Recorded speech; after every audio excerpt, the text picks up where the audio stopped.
कृषि विज्ञान केंद्र अनौगी कन्नौज में। और आप देख सकते हैं तस्वीरों में हम जो दिखाने का प्रयास कर रहे हैं, एजोला उत्पादन इकाई। ये एजोला उत्पादन इकाई, इसके विषय में साहब ने बताया, तो भाई साहब से बात भी होगी।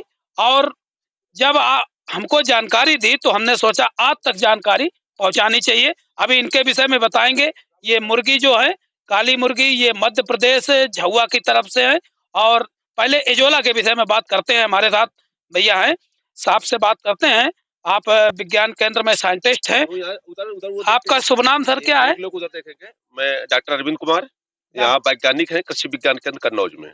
डॉक्टर अरविंद कुमार जी से मेरी बात हो रही है। सर, ये जो हौदी ऐसी बनी है, इनमें क्या चीज है? इसके थोड़ा जानकारी दीजिए। ये भाई साहब, ये एजोला है। और इसका जो एजोला उत्पादन का जो हमारा कृषि विज्ञान केंद्र का मेन उद्देश्य है कि जो हमारा एक तो चारे के रूप में ये पशु, मुर्गी, मछली आदि को सस्ता एवं सुपाच्य आहार उपलब्ध कराना है।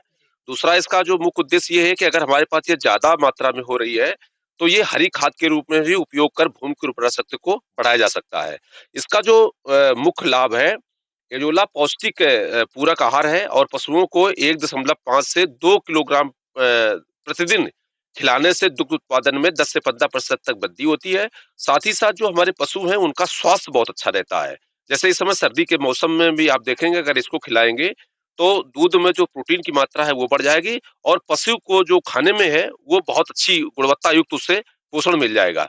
दूसरा जो है, एजोला जो शुष्क वार के आधार पर इसमें 40 से 60% तक प्रोटीन होती है। 10 से 15% तक इसमें खनिज लवण होता है, जिसमें कैल्शियम, फास्फोरस, पोटेशियम, लोहा, तावा आदि तत्व होते हैं। और 7 से 10% तक इसमें जो है एमिनो अम्ल होते हैं, जो जैव सक्रिय पदार्थ और पॉलीमर्स आदि पाए जाते हैं, जो कि हमारी पोषण के साथ साथ अगर हम इसको, जब आप इसमें हरी खाद के रूप में ले जाते हैं तो इसको डालने से हम अपने खेत में जो 10-15% नाइट्रोजन की मात्रा को भी उसको भी सेव करके और एक उर्वरकता युक्त मिट्टी को बना करके अच्छा उत्पादन प्राप्त कर सकते हैं।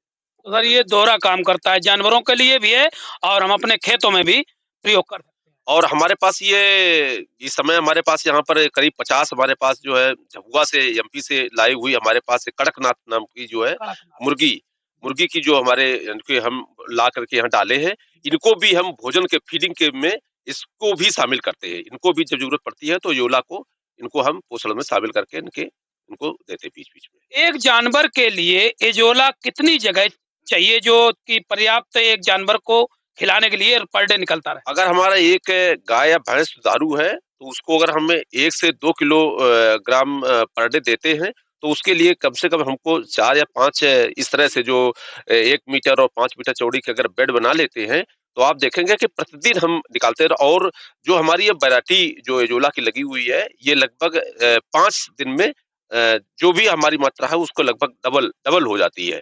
तो इस तरह से इसका लगातार कंटीन्यूअस इसकी जो है मल्टीप्लिकेशन होता रहता है और किसान लेते रहे और इसका उत्पादन लगातार बढ़ता रहता है। तो ये किसानों को सर मिलेगा कहाँ से? ये इसको आप चाहे तो हमारे कृषि विज्ञान से भी हम कुछ किसानों को निःशुल्क और भी प्रदर्शन के रूप में दे सकते हैं। अगर ज्यादा कमर्शियल जरूरत है तो इसकी जो भी हमारा निर्धारित इसका दर है उसके हिसाब से हम इसको कृषि विज्ञान केंद्र या किसी कृषि विश्वविद्यालय से भी इसको प्राप्त कर सकते हैं। तो एजोला के विषय में आपने बताया, किसानों को अगर दुधारू गाय और भैंस हमारे यहाँ है तो एजोला का अगर प्रयोग करेंगे तो बहुत ही अच्छा दूध देगी। उसके साथ साथ डॉक्टर साहब ने ये भी बताया कि कृषि उत्पादन के लिए हम जैसे यूरिया और डीएपी का प्रयोग करते हैं, उसमें भी हम एजोला अगर डालेंगे तो हमारा उत्पादन भी बढ़ेगा। और ये कड़कनाथ मुर्गी के विषय में भी डॉक्टर साहब ने बताया, ये कड़कनाथ मुर्गी है, ये पर डे अंडा देती साहब? ये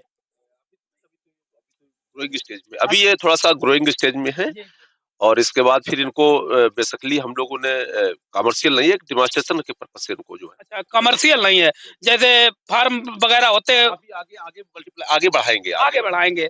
तो अभी ये घरों में रख सकते हैं। आप देख सकते हैं तस्वीरों में, ये जो कड़कनाथ मुर्गी एमपी झाबुआ से लाई हुई है।